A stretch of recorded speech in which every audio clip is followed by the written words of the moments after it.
Well, hello everyone. This is my teaser video for November 14th, Sunday, November 14th. This sermon, hopefully you'll like it. It's going to actually give you insight in my thought process, and I actually have a very challenging thing for you to look into, or as you dig into this passage. I'm actually going to be looking at Genesis chapter 6, verses 1 through 4. And I was reading this passage. It leads into the story of Noah. Actually, we're not, the verses I'm reading actually has nothing to do or doesn't actually talk about Noah.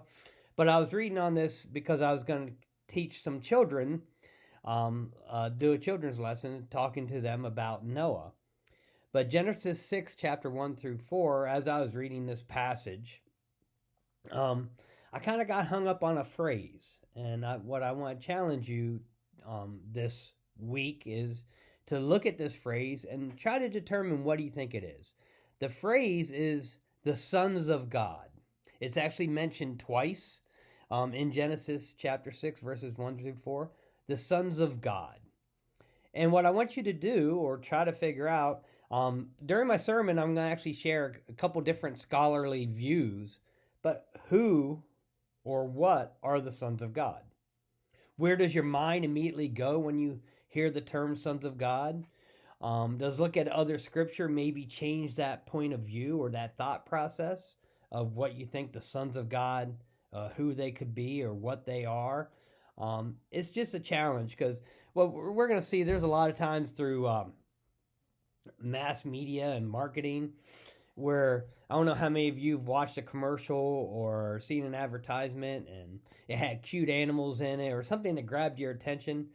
Then you realize it had nothing to do with the insurance they were trying to sell or the realtor that was advertising, because they caught your attention with something that was totally irrelevant to the product they were selling. I always love watching Super Bowl commercials and seeing the ad and trying to figure out exactly what the product is that they were trying to promote. So we live in a world with a lot of mass media, a lot of internet media. They're just trying to get you to click on a link, and they use terminology or wording that will make you want to click to read, and you find out that the article or the topic was nothing like you thought the headline was or the clickbait was that made you click. So as I was reading this passage, and again, seeing the words sons of God, sons, plural, sons of God, it really got me wondering what that actually meant. And then as you try to figure out what it is, see if it's relevant to the passage. Does it change the message or the story or the theme? Sometimes we're going to realize we read scripture and we may not understand a part of it. And no matter if we understand it or not, the moral or the theme or the meaning of the passage doesn't change if we don't grasp the concept or understand the exact wording.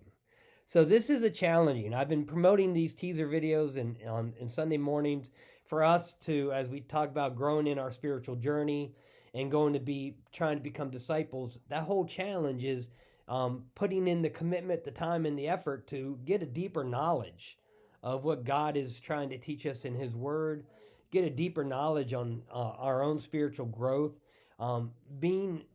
wanting to be able to answer these questions of what does it mean by sons of God? What does it mean to that society at that time, and how does it apply to our life today?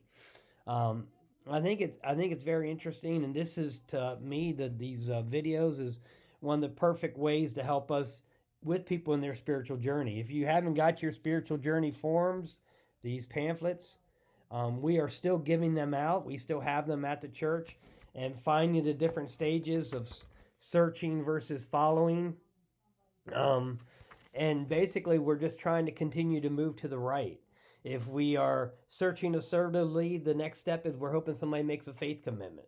Or if they've made a faith commitment, now they're experiencing new life, or they're growing in a community, or they're living missionally.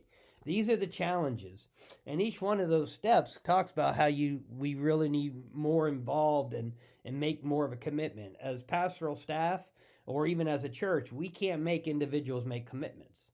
They have to want to make that commitment on their own. they have to choose to make that spiritual growth. And that's kind of what we're focusing on. We got our congregational meeting come up on the 21st, and I'll be talking a little bit more about the spiritual journey and making disciples, and which is what we're striving to do here. Is what we're striving to do as a general conference and as an Eastern Region conference. So that's where we're putting our effort in. These teaser videos is hopefully hoping people to get more involved in their own spiritual growth and digging in on their studies, so they do get that growth and continue to work on their spiritual journey. So this is a tough challenge. I'll be interested to see what you figure out as you dig into who are or what are the sons of God. That's, again, Genesis chapter 6, verses 1 through 4. Hope to see you on Sunday. Take care.